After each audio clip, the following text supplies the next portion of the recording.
అనుకుంటే నాకు కుమిర అంకారావు గారికి ఉన్నంత అర్హత నాకు లేదనిపించింది. అంటే ఒక 14 ఏళ్ల వయసులో ఒక పక్షి చనిపోతే ప్లాస్టిక్ వ్యర్థాలు తిని దానికోసం ఎవరైనా సరే ఒక 3 దశాబ్దాలు కృషి చేస్తారా?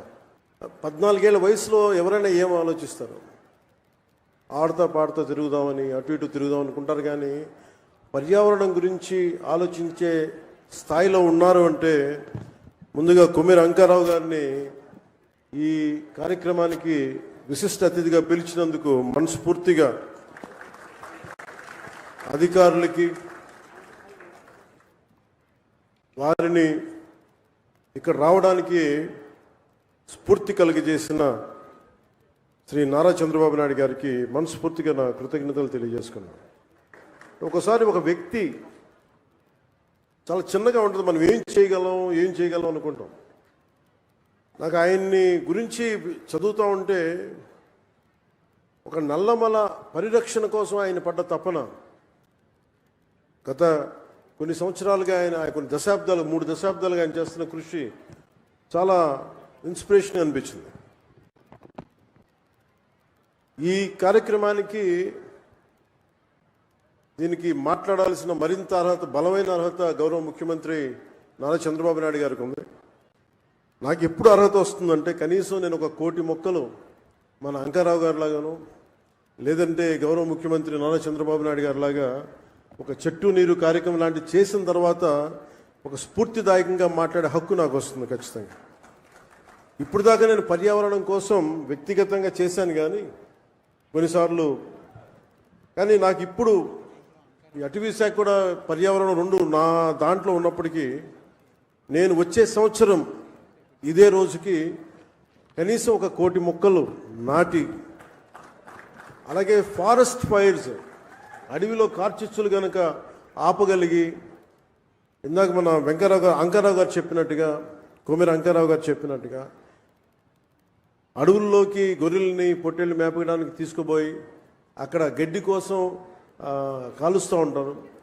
వారికి కొంత అవగాహన సదస్సులు పెంచి వచ్చే సంవత్సరం ఇదే సమయానికి మనస్ఫూర్తిగా మీతోటి అనుభవంతో మాట్లాడతాను. ఒక అటవీ శాఖ మంత్రిగా కావచ్చు, పర్యావరణ శాఖ మంత్రిగా కావచ్చు. అలాగే ఒక్క వాక్యం చెప్పి నేను ముగిస్తాను. చెట్టు అదేదో మనకు ఒక ఆశయమో దానికి, ఇది చెట్టు మనకి ఆధారం. కేవలం పక్షులకి వీటికే కాదు, ప్రతి ఒక్కరికి చెట్టు లేని జీవితాన్ని ఊహించుకోండి. ఇదివరకు మనం పెరిగేటప్పుడు ఒక 30 సంవత్సరాల క్రితం ఎవరన్నా మా ఇంటికి వెళ్ళాలి అంటే అక్కడ పెద్ద మర్రి చెట్టు ఉంటుంది. ఆ మర్రి చెట్టు నుంచి కుడి చేతిలోకి వెళ్తే ఇది దారి ఉంటుంది. ఎవరిని ఇల్లు ఫ్రెండ్ ఇల్లు తెలియాలంటే ఎలారా మీ ఇంటికి రావడం అంటే మా ఇంటి ముందు గోరింటాకు చెట్టు ఉంటుంది. ఇట్లాంటివన్నీ పోయినాయి. ఇప్పుడు అసలు చెట్టే ఆనవాళ్ళు అయ్యేది. అలాంటి చెట్లని మనం సంరక్షించుకోవడం మానేసాం. కానీ అదృష్టవశాత్తు మనకి ప్రకృతిని పరిరక్షించగలిగే అవగాహన ఉన్న ఒక బలమైన వ్యక్తి మనకు ముఖ్యమంత్రిగా ఉన్నారు మనకి. అందుకు మనం నిజంగా గర్వించాలి. ఈరోజు మా అందరికీ కూడా ఆయన ఇచ్చిన టార్గెట్స్, ప్రతి చోట 33% ఉండాలి ఫారెస్ట్ కవర్ అంటే, మా అందరికి ఇచ్చిన టార్గెట్ ఒక 50% ఆంధ్రప్రదేశ్లో ఉండాలి. ఆంధ్రప్రదేశ్ తలమానికంగా ఉండాలి.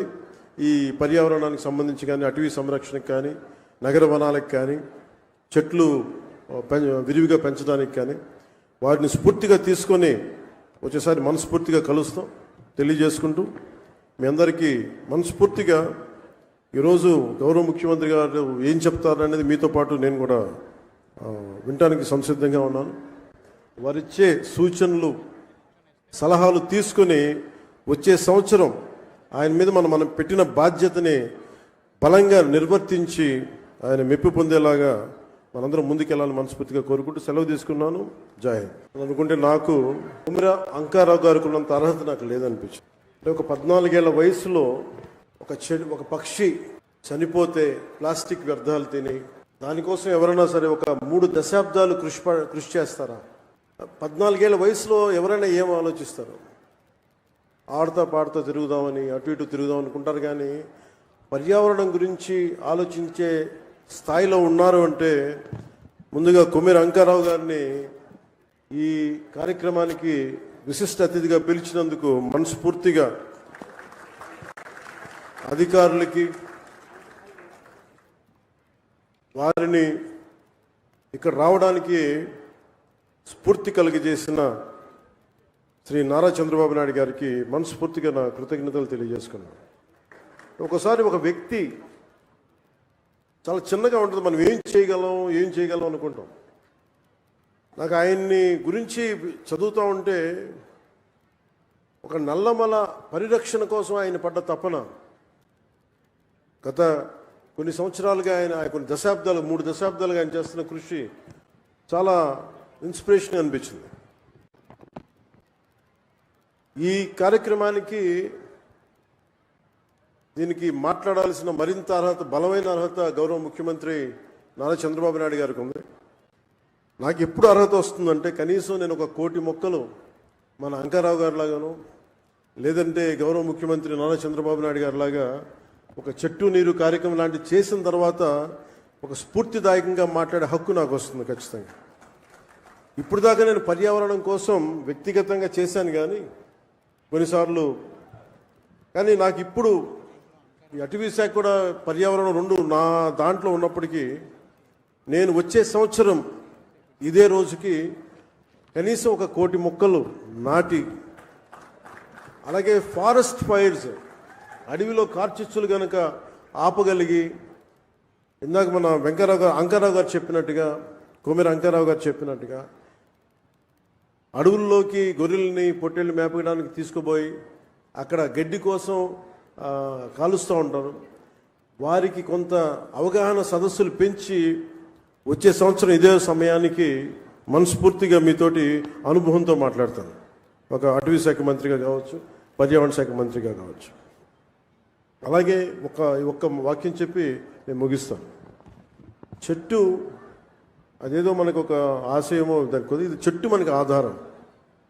కేవలం పక్షులకి వీటికే కాదు, ప్రతి ఒక్కరికి చెట్టు లేని జీవితాన్ని ఊహించుకోండి.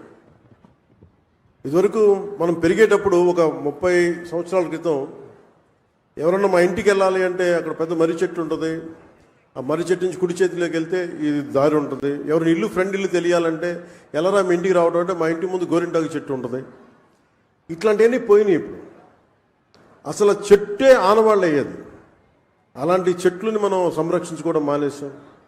కానీ అదృష్టవశాత్తు మనకి ప్రకృతిని పరిరక్షించగలిగే అవగాహన ఉన్న ఒక బలమైన వ్యక్తి మనకి ముఖ్యమంత్రిగా ఉన్నారు మనకి. అందుకు మనం నిజంగా గర్వించాలి.